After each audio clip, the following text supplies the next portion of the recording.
Сайн байцгаана уу? Бүгдд нь өдрийн мэнд, бүгдд нь шинэ оны мэнд. За зөндөө удцсан байна. Шинэ бичлэг оруулаагүй. Тэг би хамгийн сүүлд оруулсан бичлэг дээр манифестийн тухай бичлэг дээр та хэдтэй гоо үзэсгэлэн гэрхэн манифест хийх тухай ярьж өгнө гэдээ амлалцсан байгаа. Тэг тэр амлалтандаа бас хүрэх болно. Гэхдээ өнөөдөртөө би саяхан шинээр ойлгосон нэгэн зүйлийнхээ талаар та хэдтэй гой хуваалцмаар санагдлаа. Тэр нь юу юм бэ гэхээр давтамж ба цаг хугацааны хоорондын хамаарлал нь бидний манифест хийхэд хэрхэн нөлөөлдөг юм бэ гэдэг сэдвээр ярих болно. За бид нар бол одоо энэ хорвоод бүтээх гэж төрсөн бүтээгч хүмүүс байгаа. Тэр бүтээхэд маань одоо хамгийн чухал хэрэгсэл нь одоо түүхэн идэнэ гэж хэлж болох зүйл нь өөрөө энерги байдаг. Тэгээ тэр энерги гэдэг зүйлийг бид нар маш сайн ойлгочих юм бол ердөөсөө хүсэл бүхнээ ингээд одоо баримлын шавраар нэг бол байшингийн дүрсэнд оруулж болно, эсвэл амьтны дүрсэнд оруулж болно, эсвэл одоо жимс цэцэгний дүрсэнд оруулж болно. Ингээ хүссэн бүх дүрсэндээ хувиргаж чаддаг шиг энерги гэдэг зүйлийг ойлгочих юм бол бид нар амьдрал дээрх бүх зүйлийг бүтээж одоо өөрийнхөө амьдралыг бүтээж өөрийнхөө амьдралын эзэн удирдах чинь болж чадах нэ. Тэгэхээр ингэж одоо хүсэж байгаа. Тэгэхээр бид нар угаасаа л өдөр болгон амьдралдаа аливаа зүйлүүдийг манифест хийж яадаг. Гэхдээ тэрийг ухамсаргүйгээр хийж яадаг. Тэгэхэд ухамсаргүйгээр хийснийгээ бид нар өөрсдөө одоо карма гэж заримдаа нэрлэдэг. Одоо үүлийн үр буюу сайн үүлийн үр нь сайнаар ирээд, муу үүлийн үр нь муугаар ирээд. Харин ухамсартайгаар ингээд яг зоригтойгоор чиглэлтэйгээр яг энэ зүйлийг би амьдралдаа бүтээе гэж бүтээсэн зүйлсүүдээ бид нар манифест гэж нэрлэдэг бахны. Тэгэхээр бид нар энэ энерги гэдэг зүйлийг ойлгох юм бол тэгэд энэ энерги гэдэг зүйлтэй давтамж буюу одоо үйлдэл англиар бол frequency гэдэг аа шүү. Тэгээд хэрвээ та хэд манифестийн тухай бичлэг сонсч ирсэн бол манифестийн тухай ном уншиж ирсэн бол энэ frequency буюу энэ давтамж энэ үйлдэл гэдэг ойлголт бол байнга давтагдсан дахин одоо дурддагдж байдаг. Тэгэхээр би та хэдтэй өнөөдөр энэ frequency гэдэг зүйлийг хамгийн энгийнээр гоё тайлбарлаж өгье. Энэ frequency гэдэг зүйл бидний биеийн өөрийнхөө энергийн frequency хэрхэн яаж өөрчилд юм бэ гэдгийг хамгийн энгийнээр зааж өгье. За дэлхийн бүх юм одоо ертөнцийн бүх зүйл энергиэс бүтсэн юм байна. Бид нар өөрсдөө бас энергитэй юм байна. Тэр энерги бид нар удирдаа, тэр энергиэрээ бид нар амьдралаа бүтээж байдаг юм байна. За бид нар ингээд 7 хүрт гэж байдаг гэд мэдэн штэ тий. За ингээд бидний зүрхэн дотор маш хүчрхэг цахилгаан соронзон энерги байдаг. Тэгээд бид нар зүрхээрээ мэдэрсэн бүхнээ өөртөө татаж байдаг. Харин бид нар тарих оюун бодлороо ингээд бодож байгаа бүхнийгээ ингээд ертөнц рүү ингээд долгион болгоод одоо цацруулж байдаг гэж ойлгож болно. Ингээд толгой дээрээс маань одоо энергийн зураасууд ингээд бүх тал руу заяа ингээд цацраад тэгэнгүүт тэрийг бид нар ингээд одоо цацарсан бүхнээ өөрийнхөө зүрхний цахилгаан соронзон энергигээ буцаад өөрлөгөө ингээд татдаг. Тэгэнгүүт тэр энерги маань цаашаа ингээд дээшээ цацаж байгаа буцаад бид нар руу ингээд татагдаад тойрог болоод эргээд ингээд бидний root chakra буюу одоо үнд сүр дээр маань дамжаа бид нар руу ингээд буцаад бидний бодит амьдрал дээр бодит болон одоо биелдэг байх нэ. 3 хэмжээст амьдрал дээр маань бодит болон биелдэг байх нэ. Одоо та хэд маань ингээд соронзыг мэдэн штэ тий. Соронзон орныг ингээд зургаар илэрхийлсэн байнгут ингээд нэг юм тойрог баахан зураас гарсан байдэн шүү дээ. Тэгэхээр дэлхий дээрх юмнуудад маань ингээ өөрийн гэсэн юм соронзон оронтой байдаг. Хүн соронзон оронтой, жимс соронзон оронтой, өндөг соронзон оронтой, амьтад соронзон оронтой. Тэг бид нэр өөрийн гэсэн юм соронзон оронтой байж идэг аа. За тэнгуут бид нар ингээ ухамсараараа одоо аливаа зүйлийг сурж авнаа. Хорвоо дээр сайн сайхан зүйлсүүд, муу муухай зүйлсүүд юу байдгийм бэ гэдгийг бид нар сурж авнаа. Тэр сурж авсан бүхнээ бид нар ухамсараараа боловсруулаад толгой дотроо ямар нэгэн хийсвэр зүйлийг ингээд бодноо.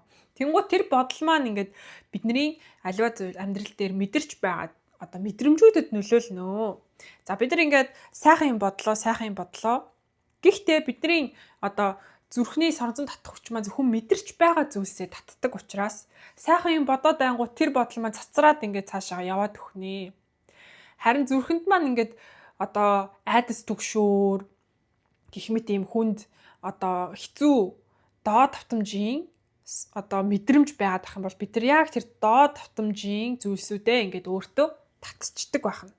Хэдий сайн сайхан зүйл бодсон ч гэсэн зүрхэндээ сайн сайхан зүйлсээ мэдэрч чадахгүй бол Бидний зүрхэнд одоо мэдэрч байгаа зүйлээ ингээд татнаа гэсэн үг байх нэ. Одоо шинэ сорон зөвхөн төмөрөнд наалдаад модонд наалддаггүй шүү дээ, тий. Яг тэр шиг. Яг зүрхэнд юу мэдэрч чинь зөвхөн тэр зүйлээ татагдах, тэр зүйлдээ л татагдах болно. Тийм учраас бид нар ингээд өөрсдийгөө ингэж төсөөлөх хэрэгтэй. Өмнөх бичлэгүүдээр ч гэсэн би энэ жишээг маш олон дурдчихсэн те. Бид нар өөрсдийгөө нэг юм 1000 давхар байшинд амьдардаг гэж төсөөлчихөө. Давхар болгонд бидний өөр хувилбар байгаа амьдралын. Доошлох тусмаа бид нар хүнд хэцүү, ганцаардал, айдас түгшүүр, уур бухимдал гэх мэт юм одоо азгуутал, бүтлгүүтэл гэх мэт зүйлсүүдийг туулж амьдрнаа. Давхарын тоо дээшлэх тусмаа бид нар одоо сайхан боломжууд бидэрт нэгдэх те, сайхан хүмүүстэй нөхөрлөж найзлах те, баян чинэлэг, азтай тийм одоо өндөр албан тушаалтай ч гэдэм бид нар одоо амьдрал дээр юу хүсдэг тэр бүх зүйлсүүд ингээд сайхан бүхэн нь ингээд өндөр давхруудад байдаг хувилбарууд нь муу хувилбарууд нь ингээд доод давхруудад байдаг гэж бодцоогоо. Тэгэхээр бид нарын энерги ямар давтамжин дээр байна буюу ямар frequency дээр байгаа нь бидний аль давхарт амьдрахаас хамаардаг. Хэрвээ бид нар байнга сөрөг зүйл бодоо сөрөг мэдрэмжтэй ингээд одоо сэтгэл дотор үзэн ядалт те үш хонзон хин нэгэнд ингээд дургу байх, хин нэгэнд атаархах гэх мэт айдас төгшүүрт автах, өөртөө эргэлзэх гэх мэт тийм уур бухимдал гэх мэт тийм сөрөг мэдрэмжүүдийг мэдрээд байвал бид нар яг тэр доод татамжийн доод давхрын тийм азгүйтэл бүтэлгүйтэл аимшигтай зүйлсүүд биднэрт азгүйтэл тохиолдох гэх мэт тийм одоо амьдралыг туулж явах байх нэ. Харин бид нар энергийнхаа давтамжийг нэмэгдүүлж юм бол бид нар амьдарч байгаа амьдралын маань давтамжин дээшлээд, давхар маань дээшлээд сайхан хүмүүстэй уулзраад сайхан ингээл те гинт нэг байр бэлгэнд авчвал яах вэ? Гинт нэг байр хочжвал яах вэ? Машин хочжвал яах вэ? Тийм гой юмнууд ингээд вау, ийм зүйл боломжтой гэж бодмоор тийм гой зүйлсүүд тохиолддог. Тийм давхарт очижвал яах вэ? Тэгж ойлгож болно. Тэгэхээр биднэрт энерги гэж байгаа юм байна. Тэр энерги нь ямархуу давтамжтай байгаас бидний амьдрал дээр туулах, амьдрал дээр experience хийх зүйлсүүд маань өөрчлөгддөг юм байна. Тэгвэл яаж бид энэ frequency-гээ нэмэгдүүлэх юм бэ гэдгээ одоо тайлбарлаж өгье. За бид нар ингээд мэдэн штэ тий кинон дээр гардаг ингээд хүн имлэгт хөвтөнгут ингээд зүрхэнд нэг юм аппарат залгацсан тэгээд ингээд дэлгэцэн дээр ингээд зураас гараад дүүд гэд ингээд зүрхний цохилт нь ингээд зураасаар хэмжигдээд байдэн шүү дээ. Тэр чинь тэр хүний одоо зүрхний цохилтын frequency буюу давтамж нь харагдаж байгаа байхгүй. Хорвоо дээрх бүх зүйлийг бид нар математикаар илэрхийлж болдог. Тоогоор илэрхийлж байдаг. Одоо жишээ нь хүн бүтэн биеийн эрүүл мэндийн шинжилгээ өглөө. За тэнгуут тэр хүний эрүүл мэндийн шинжилгээний хариу нь юугаар гард юм бэ? Баахан тоо гараад ирсэн байдаг шүү дээ. Тэд байх хэвээр тэдэс тэдийн хооронд байвал хэвийн гэж үзнэ. Нэг бол хитрхи ихсэн байна. Эсвэл яг хэвиндээ байна. Эсвэл бүр хитрхи багассан байна тий. Д витамины хэмжээ одоо тоо ийм байх хэвээр гэтэл хитрхи бага байна гэдэг ч юм уу. Ингээд одоо янз бүрийн эрдэс бодис шинжилгээ бүх зүйл тоогоор илэрхийлдэг. Температурыг тоогоор илэрхийлдэг тий. Одоо хатуу шингэн децибел, герц, мерц ингээд бүх хорвоогийн зүйлсүүдийг ингээд тоогоор илэрхийлэх боломжтой байдаг. Бүх зүйл энэ хорвоогийн бүх зүйл ч өөр юм математик байж байдаг. Өөр гэсэн математикийн томьёотой байдаг. Физик тоо боддог, хим тоо боддог. Бизнес ч гэсэн тоо боддог. Багшаар сурсан ч тоо боддог. Юугаар сурсан ч одоо эмчээр сурсан ч тоо боддог. Бүх мэргэжил ямар нэгэн байдлаар тоотой заавал холбогддог. Тэгэхээр амьдрал гэдэг чинь өөрөө нэг юм асар олон юм математикийн томьёонуудын юм нийлбэр байж байдаг байхгүй юу? Яг ингэ бодоод үзэх юм бол. Гэхдээ бид нар өөрсдөө нөгөө одоо тийм математикаар ингэ мэрэгшиж тэргэж гүнзгийрүүлэн судлаагүй учраас зүгээр энгийн амьдралын юм одоо туршлага энэ байдлаар биднэрт ингэж мэдрэгддэг боловч яг ингэ математикч хүн бол амьдралыг юм шаарл өөрөөр хардаг байгаа. Одоо зүгээр зам гарах оронд л тэр хүний толгой дотор ингээд нэг тоо бодогдчихэдэг ч юм уу те. Тиймэрхүү байж байдаг. Тэгэхээр би энэгээр одоо юу хэлэх гээд байна гэхээр бид нарын зүрхний цохилт ч одоо яг юм нэг юм тодорхой хэмжээний давтамжтай байгааз. Тэнгуут бид нар зүрхээрээ мэдэрч байгаа зүйлсээ өөртөө татна гэсэн шүү дээ. Тэгээ бид нарын ингээд толгоноос хэдий ингээд толгоороо сайн сайхан зүйл ингээд бодож байгаа ч гэсэн тэрийгэ зүрхэндээ мэдэрч чадахгүй. Зүрх нь ингээд одоо траума буюу сэтгэлийн шарах, өнгөрсөндөө гацсан, хин нэгэнд тээсэн гомдлоо мартаж чадаагүй гэх мэт байх юм бол тэр нэг гомдолтой зүйлс, гомдолтойгоо холбоотой, тэр нэг сэтгэлийн шарах трауматайгаа холбоотой зүйлсүүдийг л өөртөө ингээд соронз мэт татан байдаг байх нэ. Тэгэхээр бидний зүрх бидний юу мэдэрч байгаас шалтгаалаад ингээд зүрхний цохилт маань өөрчлөгдөж байдаг. Бид нар ингээд гүнзгий амьсгаа авах юм бол зүрхний цохилт нь удаашрна. Урт ингээд богинохон амьсгалаад авах юм бол богинохон олон одоо амьсгалаад авах юм бол зүрхний цохилт маань хурцна. Хэрвээ бид нар сандарч төвшөж зочих юм бол зүрхний цохилт маань хурцна.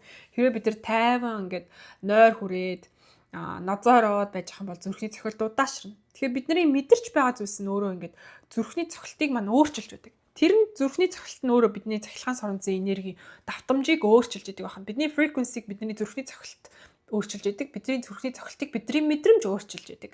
Тэгэхээр та өөрсдийгөө ингээд нэг зүрхний аппарат залгацсан ингээд сууж ийн гэж төсөөлөөрэй. Тэгээд таны зүрх ингээд уур бухимдал үзий ядалт мэдрэнгуут ингээд тодорхой хурдаар ингээд дүүд гэд ингээд зураас нь ингээд гарч ирнэ. За тэнгуут тэр хүн ингээд аз жаргалтай сайн сайхан дурсан жоо бодоол ээжтэйгээ өнгөрүүлсэн ч юм уу, үеэлүүдтэйгээ хамт тоглож исэн ч юм уу, юм багын гоё дурсамжаа ингээд бодох үе зүрхний цохилт нь дахиад өөрчлөгдөнө.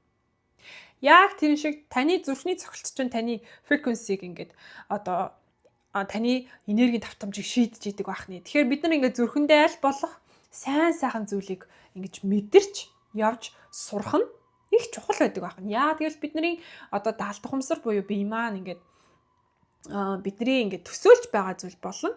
Амьдрал дээр бодит болж байгаа зүйлийг ерөөсөө ялгадаггүй гэдгийг бид бүгдээрээ маш сайн мэддэг тийм үү.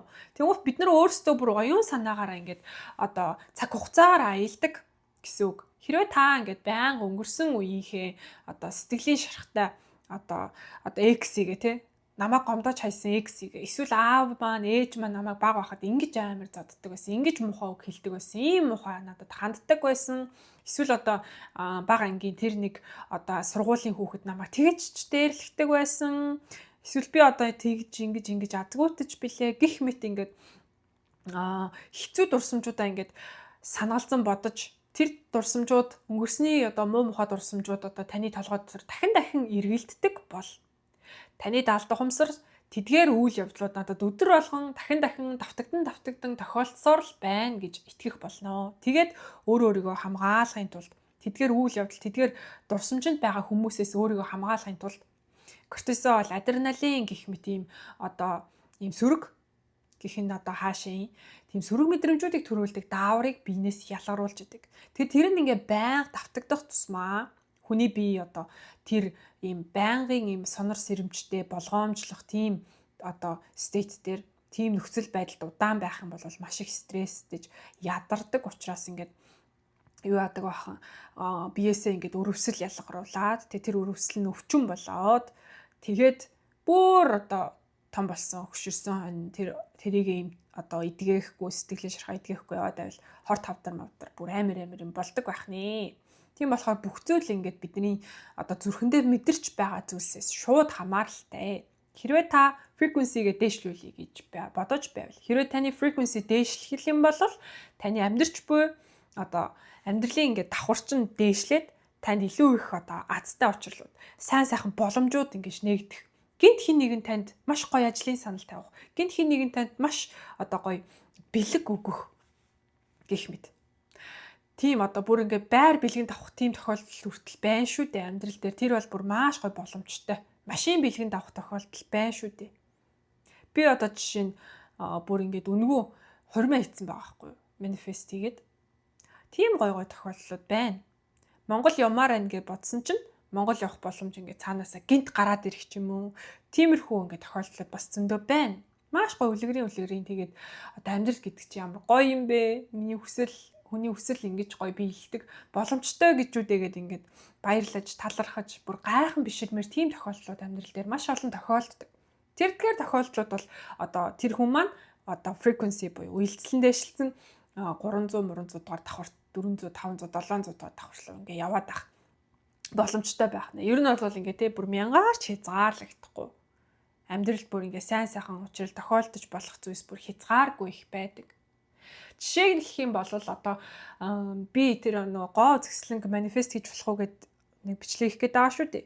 Тэг би өөрөө нөгөө гоо згслэнг манифест хийж исэн учраас би ингээ 10 жилдээ царай муутай байжгаад тэгээ ингээ манифест хийгээд ингээ хөөрхөн болж чадсан учраас тэр боломжтой гэдгийг мэдчихэж байгаа учраас ингээ таадтай гоё тохиолдсон гоё одоо сургамжтай зүйлсүүд ингээд хуваалцаад байж байгаадаа бол үнэхээр баяртай байна. Тэгээд тэгэхээр энэ нь одоо ингээд бас цаг хугацаа гэдэг ойлголттой хэрхэн яаж холбогддог юм бэ гэхээр цаг хугацаа гэдэг чинь өөрөө ингээд өнгөрсөн ба одоо ирээдүй гэдэг зүйл чинь ингээд нэгэн зэрэг үргэлжилж байдаг. Нэгэн зэрэг одоо бид нар ингээд яг ингээл цаг хугацаа гэдэг чинь нэг юм урт шугамын дагуу ингээл яваад байгаа юм шиг ингээд санагддаг боловч ирээдүй гэдэг зүйл чинь аль хэдийн тохиолдчихсон. Өнгөрсөн гэдэг зүйл аль хэдийн тохиолдчихсон. Одоо цагаас тэр бүхэн ингээд хамаарж яадаг гэдгийг би яг одоо энгийнээр одоо энэ давтамжтай яаж холбоотой юм бэ? Ямар холбоотой юм бэ гэдгээр тайлбарлаж өгье. За бид нар 10 жил байхдаа ингээд тооны бодлого боддог байсан шүү дээ тооны хичээл дээрээ. За нэг ямар нэгэн тэгштгэл бодлоо. Гэхдээ би яг одоохондоо бол тэр бодлогыг ингээд бодож дуусаагүй байгаа. Ингээд хариуг нь гаргах гад оролдоод явж байгаа. Яг одоо би тэр бодлогыг бодож байгаа. Гэхдээ ирээдүйд тэр бодлогын хариуг нь би гаргана. Гэхдээ яг одоо тэр бодлогын хариу гараагүй байгаа. Гэхдээ тэр бодлогын хариу аль хэдийн гарчихсан. Тэр бодлогын хариу нь аль хэдийн гарчихсан. Тэр хариуг багш мэдчихэе. Тэр бодлогын хариу багш мэдчихэе. Тэгээ би бодоод очиход тэр багш бодлогын хариуг надад зөв юм уу, буруу юм уу гэдгийг ингээ хэлж өгнө. Тэр нэг тэгштгэл байна. Би л өөрөө тэр бодлогыг бодож амжаагүй байгаа болохоос хариу нь аль хэдийн тодорхой. Тэр номын хамгийн арын хуудсан дээр энэ бүлгийн энэ бодлогын хариу нь ийм гэдэг ингээд хариуг нь бичсэн байдаг тийм. Зарим нэг математикийн ном дээр. Тэгээ ингээ багш дээр очиход чи энэ дээр алдсан байна. Дахиад бод гэд хэлдэг тийм. Эсвэл зөв байна гэд. Тэр бодлогын хариу нь бол маш тодорхой байсан. Аль хэдийн ямар хариу гарах нь бол тодорхой байсан. Яг тэр шиг бидний амьдрал яг одоо би ямар энергитэй байгаагаас шалтгаалаад ирээдүйд намайг юу хүлээж аваа гэдэг нь маш тодорхой байдаг. Хэрвээ миний энергийн давтамж муу тий миний энергийн давтамж 20 байх юм бол би 20 дугаар давхарт амьдарч явах юм бол би ингээ явсаар агаад надад тэр нэгэн азгуутал тохиолдно гэдэг нь маш тодорхой. Би одоо жишээ нь ингээд маш тийм одоо залхуу дасгал хөдөлгөөн хийдэггүй өөрийнхөө төлөө юм хийдэггүй хүн байлаа гэж бодъё. Тэгэх юм бол би жилийн дараа нэг тарган ямар ч энергигүй ийм одоо тийм хүн болж ийм ядруу байнга ядарч идэг, гомдолж идэг тийм тарган тэгээ тарганаасаа болоод ингээ миний цусны эргэлт ингээ удаашаад миний тарих ингээ сайн ажиллахаа тархины цусан хэмж муудаад би ингээд бүрэн сайн бодож сэтгэж чадхаа болцсон тийм хүн болох нь маш тодорхой. Миний энергийн түвшин яг одоо ямар байгаа нь ирээдүйд юу хүлээж аваа гэдэг нь маш тодорхой хариу нь гарсан байж байдаг. Тэрийг бид нар одоо юугаар одоо яадаг вэ гэхээр одоо тарот карт гэдээ байдаг шүү дээ. Эсвэл ингээ аавра онцлогоо гээл үзмэрч гээл тэдгээр хүмүүс чи ирээдүйд юу тохиолдохыг ингээд яаж мэдээд байна гэхээр одоогийн энергийн түвшингүй маань ингээд мэдэрчж байгаа байхгүй. Хэрвээ энергийн түвшин чи 20 дээрээ хിവэрэ чи 20 давхуртаа амьдсаар л ах юм бол ирээдүйд чамайг тийм хүлээж байна.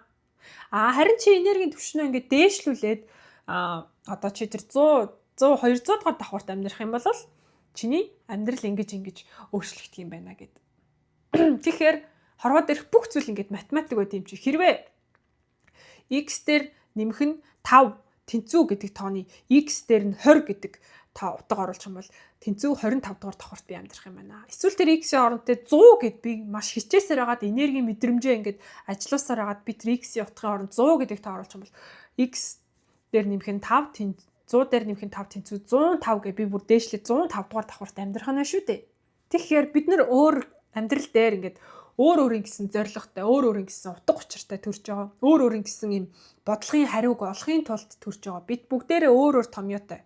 Тэр томьёо нь бидний астрологийн чарт дотор харагддаг. Тэр нь яг бидний одоо юу шиг дэлхийн одоо математик шууд ингэж одоо бодож хараахан гаргаж чадахгүй.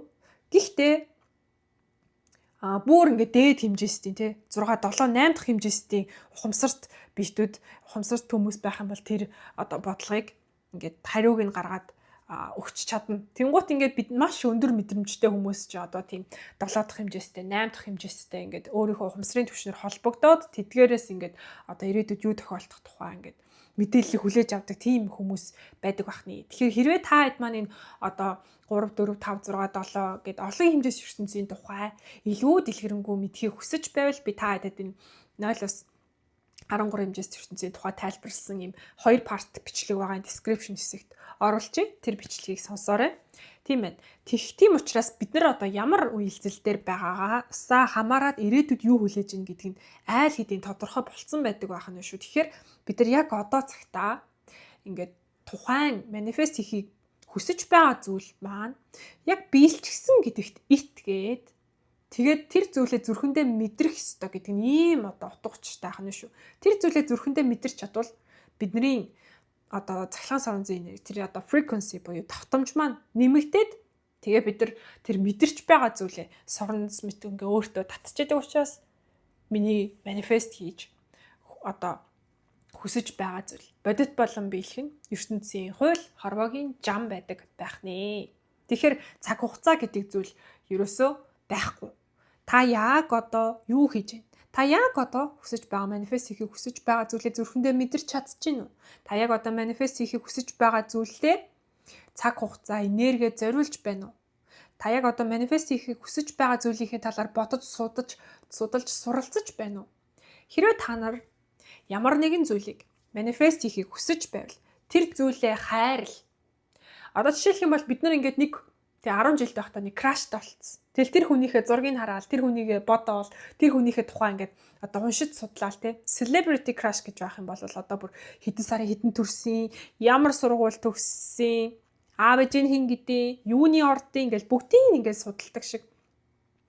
Хэрвээ та бүхэн манифест хийхийг хүсэж байвал тэр зүйлээ хайрл, тэр зүйлээрээ амьдр, тэр зүйлээрээ амьсгал. Тэгэх юм бол тэр зүйлийнхаа одоо бодит болон биелэх боломжтой тэр frequency, тэр давтамжит давхарлуугаа очоод та бүхэн маань тэр зүйлээ өөр юм болгон авч чаддаг байх нэ. Тэгэхээр тэгж ингэж бүрээ ингээд амар улайрах хэрэггүй. Зүгээр л тэр зүйлээ ингээд маш гоё хайрл. Хайрлах юм бол та тэр зүйлээс ингээд detach буюу ямар ч хамааралгүй болно. Та тэр зүйл танд байсан ч байгаагүй ч таны хүсэл, таны сэтгэл дотор аль хэдийн биелчихсэн байх болно. Одоо жишээлх юм бол тий мөнгийг одоо яаж хайрлах юм бэ? Мөнгийг яаж хайрлах юм бэ гэд одоо би мөнгө манифест хийн. Тэгэхээр би одоо мөнгийг яаж хайрлах гэсэн үг вэ гэд гайхаж магадгүй. Тэгэх юм болвол тий мөнгө гэдэг зүйлийн мөн чанарт нь дурлах хэрэгтэй. За одоо жишээлх юм бол тий миний амьдарч байгаа байшин барихад мөнгө оролцсон. Мөнгөндөө баярлалаа. Надад энэ байшинг одоо бүтээн байгуулж өгсөн байна. Миний сонсож байгаа одоо подкастыг сонсож байгаа энэ гар утас ч юм уу энэ YouTube гэдэг зүйлийг бүтээн байгуулахад мөнгө оролцсон.